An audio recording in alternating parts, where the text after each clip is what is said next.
going on, folks? Welcome back to another SCUM video. I hope we're doing well, and as always, thank you very much for your guys' support of the channel. Greatly appreciated.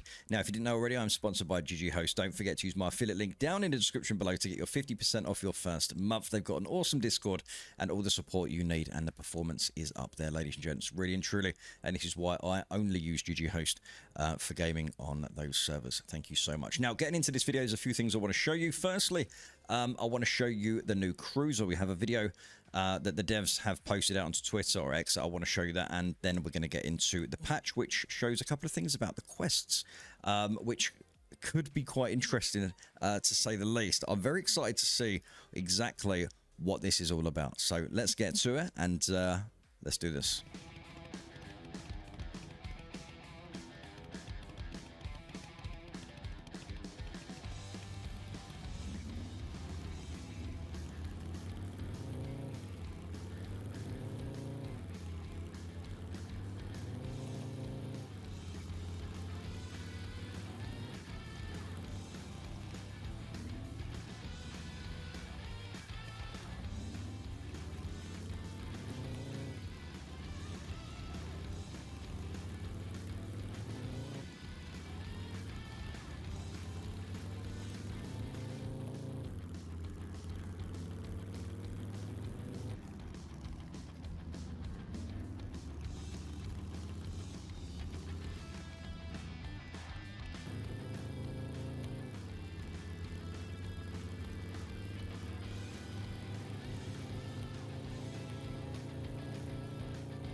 How nice did that bike sound? Very nice, and looking forward to getting that in the game. That sounds gorgeous, doesn't it? Really good.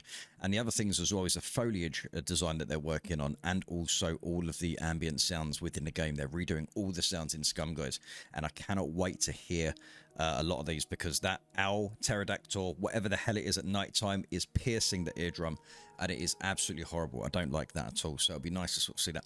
Right, okay, so let's have a look and see what the development update 108 is. So the programmers, our code wizards, have been hard at work on a variety of things, ranging from very technical, such as researching rendering performance and optimizing post-processing, to the very specific, like the headlamp, armband, and turrets. As for the up-and-coming features, work has also progressed on the new NPCs. And significant strides have been made with the implementation of the quest system and its corresponding user interface. The encounter system is also being further tweaked, with a greater focus placed on the base building encounters. Last but certainly not least, it goes without saying that the bug fixing also made up a significant portion of last week's workload. And yes, obviously there are bugs, guys. It is early access. There's going to be a lot of stuff that's going to be done. The NPCs, good to see they're working on that, and some other things as well, especially with the optimization and performance. I think we really do need that. The level design team is doing their part regarding the quest system, as they are setting up quest books and quest boards on levels. Apart from that, work has also continued on several POIs, such as the castle, the quarry, and the prison interior, as well as new distant lodge for the Tubman Bridge and the weapons factory. Riverbanks are also being polished. New base building walls concepts were explored, and much bug fixing and even optimization through asset cleanup has been conducted. Now, what would be really cool if we could actually see, obviously very far away, because I know that they adjusted that some time ago, so it'd be nice to actually be able to sort of see that, and see players and even puppets from a bit of a further distance, because obviously it's all to do with the optimization. Now, here's some really cool things here. This stuff excites the hell out of me. I know it's sad, isn't it?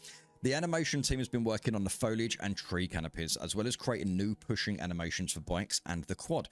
Work has progressed on the new trailer, and the end credits bugs were squashed, and preparations are being made for the Halloween update.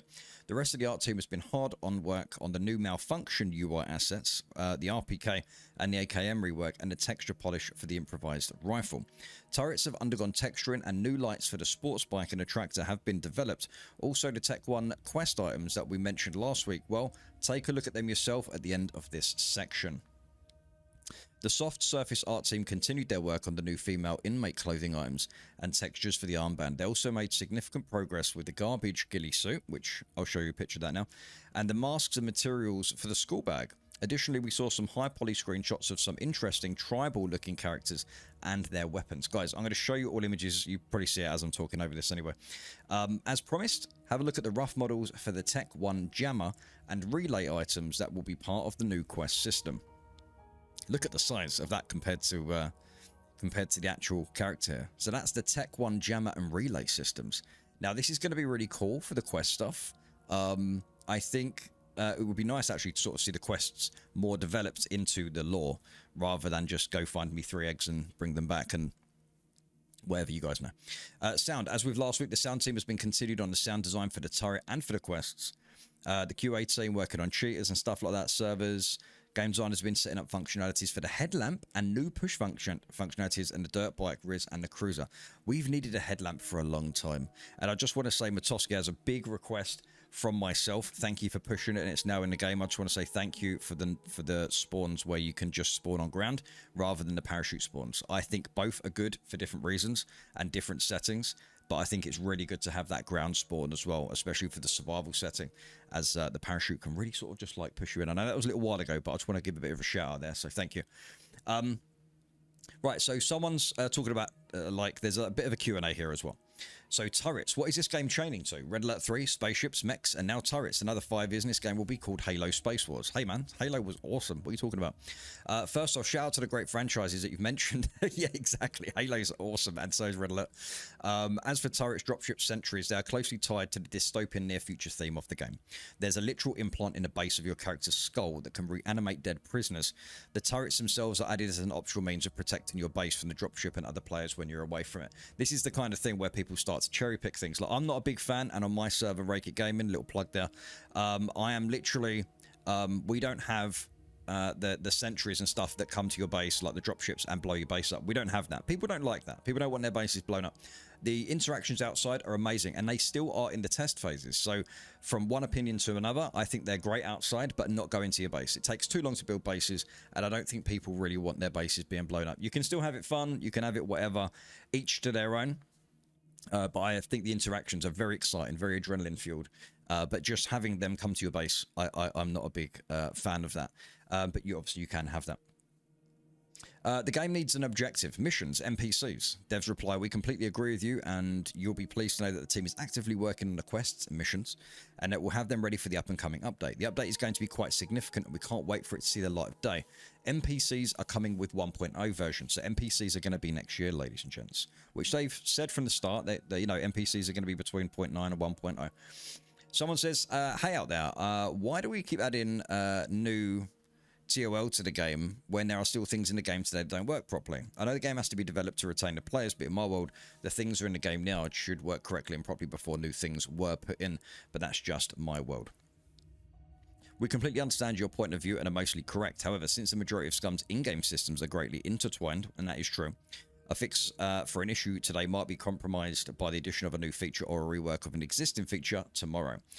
Which basically means you fix one thing, you break 10 things, you implement one thing, you broke what you just fixed before you implemented it.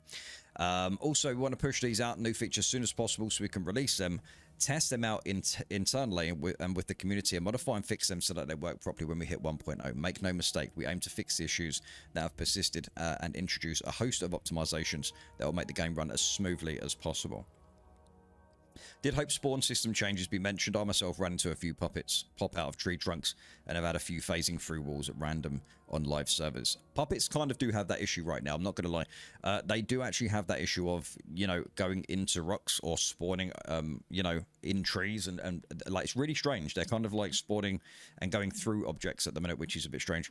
We're aware of these occurrences, so obviously they know about them bugs and inadequate puppet spawns, and the team is actively working to fix them. As for the puppets phasing through geometry, it's a more complex issue, but we'll also get that sorted out. See, early access guys, they're going to be fixing that. They're not going to release the game and have a lot of these, you know, every game's going to have bugs, but they're going to do their best to get that fixed. Will there be an inventory rework? Currently a box of bullets takes up the same amount of space that a bullet does, and a bullet takes as much as a bobby pin. I think this is a pain point for a lot of players. The inventory rework is on a table, and we'll have that sorted out in one of the up and coming updates. See you next week. So there's a lot of stuff here. There's actually a lot of stuff here to look forward to, really. And I know there's players out there, and I even get people on my live streams as well, talking about SCUM and, you know, obviously there being sort of issues and bugs and stuff like this. But obviously the devs are going to get these fixed, guys. They need to implement certain things, like, you know, you can't just fix one thing and then re-implement something and not have that break. It's kind of like you need to kind of push a load of stuff in that's going to be mushed, and then they can just work it all once it's all in that room, so to speak, rather than pushing something else into that room and it breaking everything else in there. So, you know, hopefully a lot of people understand that, and you know, this game really does give us something that a lot of other games don't at the same time. Which is obviously the survival, the metabolism stuff. And I can't wait for the bone breakages. I say again, the diseases, you know, boiling of the water, using water purification tablets, and again, boiling water so you don't actually get any bacteria and stuff like that in the water, which is going to be cool. And I think that's something that should have been in a long time ago, really, for the basic survival stuff. But it's obviously going to be coming as well. And Tommy Slav has told us about that. He has confirmed that. Right, anyway, ladies and gents, I hope you enjoyed the video. Sorry it's a little bit longer than I actually planned. What we on now, 10 minutes? Well, so yeah, we're probably longer than 10 minutes, including that video and the intro as well. So thank you very much for your time, guys. Don't forget to hit that like, hit that subscribe as well.